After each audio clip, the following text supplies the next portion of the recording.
Завершился очередной тур открытого зимнего кубка КФС, в котором крымско-татарская футбольная команда «Кызылташ» состязалась с футбольной командой «Крым-Теплица».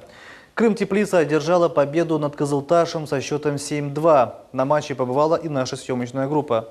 Крымско-татарская футбольная команда «Кызылташ» к этому матчу подошла серьезно. Соперник, команда из молодежного «Крым-Теплица», является действующим чемпионом Крыма. Особой подготовки какой-то не было.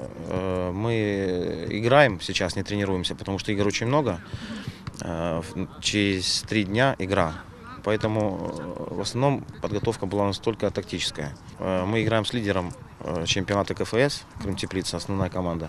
У них очень много ребят, которые на сборы пришли на просмотр. С первых минут матча Крым-Теплица захватила инициативу. На 4-й минуте счет в матче был открыт. В первом тайме Крым-Теплица реализовала 5 голов. За весь первый тайм «Кызылташ» не сумел создать опасного момента для противника. Во втором тайме футболистам «Кызылташа» удалось собраться и забить противникам 2 гола, которые в свою очередь ответили тем же, забив также 2 гола во втором тайме. Матч окончен со счетом 7-2. Мы готовимся к чемпионату. Это просто один из этапов подготовки, турнир, и через него мы готовимся к чемпионату.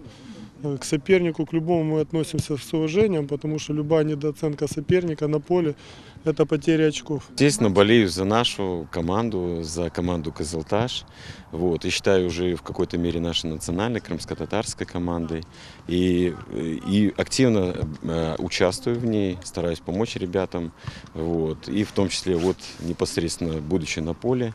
И призываю наших ребят: приходите, будем болеть, будем помогать нашей команде, поднимать ее. Наши ребята тренируются, играя с сильной командой, подтягиваются сами, видят красивую игру. И думаю, будем добиваться успехов и идти к такому же успеху, как и у наших противников. В сезоне 2017 «Кызылташ» примет участие в открытом чемпионате Крыма по футболу среди мужских любительских команд. В планах клуба выиграть первенство и завоевать путевку в Крымскую премьер-лигу и выйти на профессиональный уровень. Лилия Виджат, Эдем Исмаилов, телеканал Милет.